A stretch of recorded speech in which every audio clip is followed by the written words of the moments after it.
మంచి మిత్రుడనేవాడు తన హృదయంలోని భావాలను పంచుకుంటాడు. నీ హృదయంలో ఉన్న బాధలో నాకు కూడా భాగముంది సఖీ. నీ బాధలో పాలు పంచుకోవాలని నేనిక్కడికొచ్చాను. వెళ్ళిపో గోవిందా. నేను మలినమైపోయాను. నన్ను సమీపించిన వారు కూడా మలినమైపోతారు. నా మైత్రి పట్ల విశ్వాసముంచు సఖీ. నదిలో స్నానం చేసిన వారు శుద్ధులవుతుంటారు, కాని నదికి వారి వలన మైల అంటదు. ఎందుకు గోవిందా, ఎందుకు? నాకే ఇదంతా ఎందుకు జరిగింది?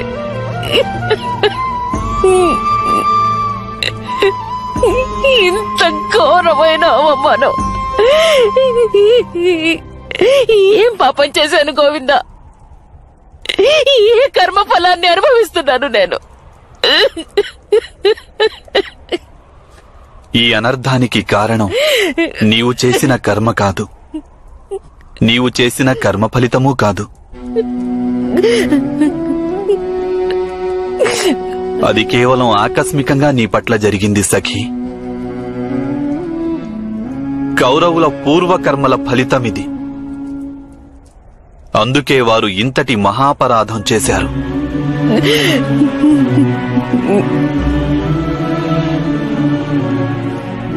కర్మ సిద్ధాంతానికి ఇదే తాత్పర్యం సఖీ.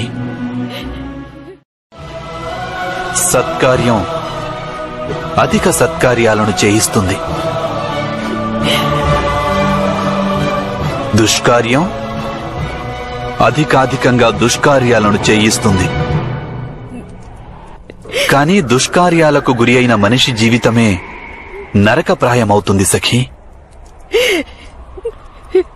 కానీ బాధంతా నేను అనుభవిస్తున్నాను కదా గోవింద. అయితే ఆ బాధను నీవు త్యజించు సఖీ.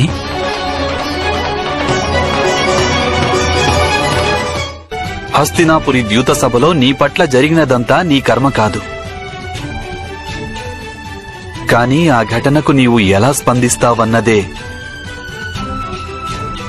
అదే నీ కర్మగా పరిణమిస్తుంది. నీవు నీ మనస్సును దుఃఖంతోనూ వైరంతోనూ నింపుకుంటే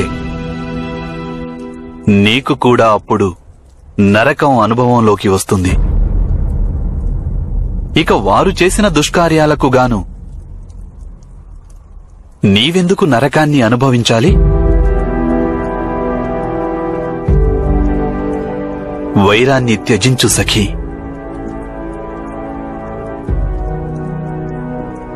మనస్సును నిర్మలం చేసుకో. తనలో వచ్చి కలిసిన మాలిన్యాన్ని నది సముద్రంలోకి నెట్టివేస్తుంది. నది స్వచ్ఛమైపోతుంది. నీవు కూడా నీ బాధలన్నింటినీ పరమాత్మ పరం చెయ్యి. పరమాత్మ ఈ లోకంలోని సమస్త బాధలను తనలో విలీనం చేసుకునేందుకు సదా సంసిద్ధుడు.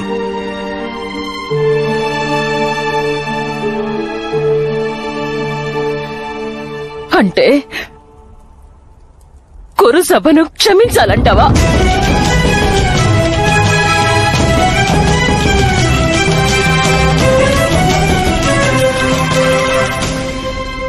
అవును సఖీ, వారిని క్షమించు. లేదంటే ప్రతీకారంతో కుమిలిపోతావు, న్యాయం చెయ్యలేకపోతావు.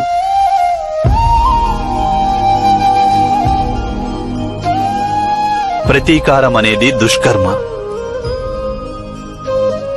న్యాయం సత్కర్మ.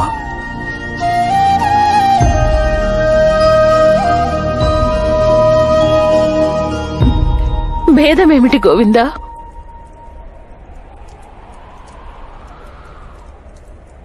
ఆర్యావర్త ఏకఛత్రాధిపతి యొక్క సామ్రాజ్ఞితోనే వారింత అసభ్యకరంగా ప్రవర్తించారు.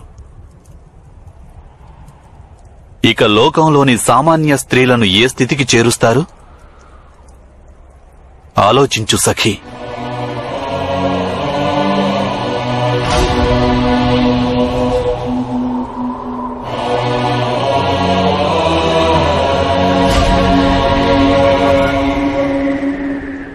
నీ బాధలో లోకంలోని బాధలను చూడు. నీకున్న దుఃఖాన్ని సంఘర్షణగా మార్చుకో. ఒక్క విషయం అర్థం చేసుకో సఖీ. ఎవరైతే తమ బాధల గురించి చింతిస్తూ జీవిస్తారో వారు దుర్బలులైపోతారు.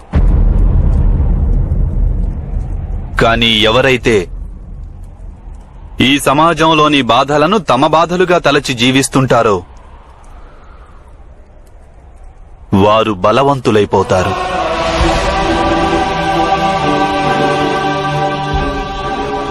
కేవలం తమ బాధల గురించే ఆలోచించటం దుష్కర్మవుతుంది. అయితే ఈ లోకంలోని బాధలకు పరిష్కారం ఆలోచించడం సత్కర్మవుతుంది.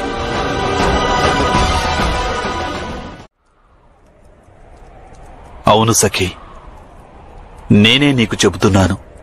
సర్వప్రథమంగా దుర్యోధనుని క్షమించేసేయ్.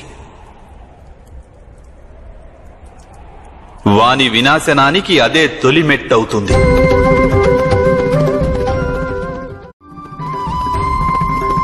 అటు పిమ్మట దుర్యోధనుని వంటి దుష్టులందరినీ నాశనం చేసి ఈ లోకాన్ని ప్రక్షాళనం చేసేందుకు ఉపాయం ఆలోచించు. నీ స్వార్థం కోసం కాదు, లోక కళ్యాణం కోసం. సమాజంలో దుర్బలులైన స్త్రీలు పురుషులను ఉద్ధరించేందుకు యుద్ధం చేయి. పరమార్థం కోసం చేసే యుద్ధంలో అందులో ఎంత హింసాకాండ జరిగినా అది ధర్మయుద్ధమే అనిపించుకుంటుంది. చేస్తాను గోవింద. నా హృదయం అంధకారంలో ఉంది. ఆ అంధకారంలో నీవు జ్ఞానదీపాన్ని వెలిగించావు. నా ఈ చేతులతో నేను ఆ పాచికలు వేశాను. అవి నా సోదరులను దాసులుగా మార్చాయి. నా భార్యకు ఇంత ఘోరమైన అవమానం జరిగింది.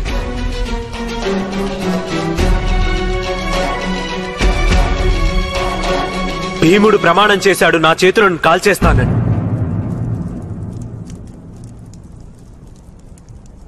నీ వాగ్దానాన్ని గుర్తు చేసుకో భీమా.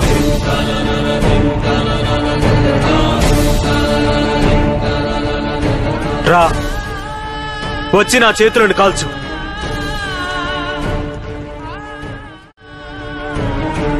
వద్దు నాథా, చేతులు కాల్చుకోవాల్సిన అవసరం లేదు. మిమ్మల్ని నేను క్షమిస్తున్నాను. ముందు నన్ను నేను క్షమించుకోవలసి ఉంది పాంచాలి. అన్యథా నేను జీవించి ఉండడం అసంభవమవుతుంది. రావురు కోతరా, నా చేతులను అగ్నికి అర్పించు. మీ శక్తులను స్వయంగా దండన విధించుకొని కోల్పోకండి బావగారు. దండన ఎవరికి విధించాలంటే ఈ దుర్దశను మీకు కల్పించిన వారికి.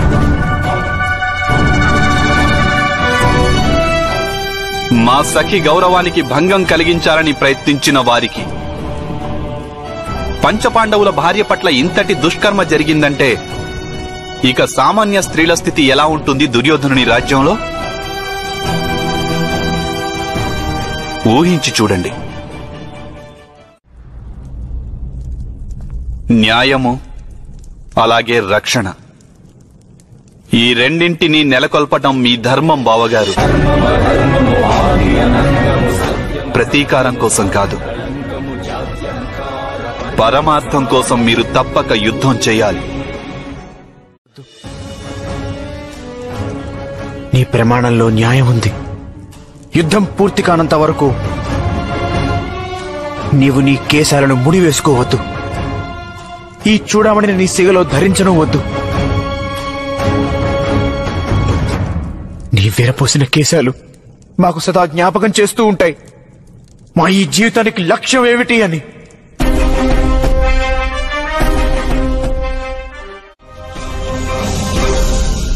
ఇదే మీ నిర్ణయం అయితే నా సంకల్పాన్ని కూడా వినండి ఆర్యపుత్రులారా.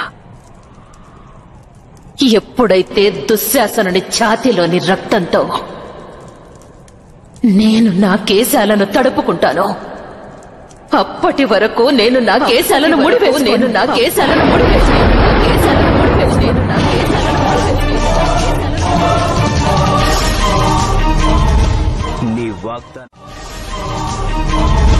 నీ వాగ్దానం నెరవేరుతుంది పాంచాలి.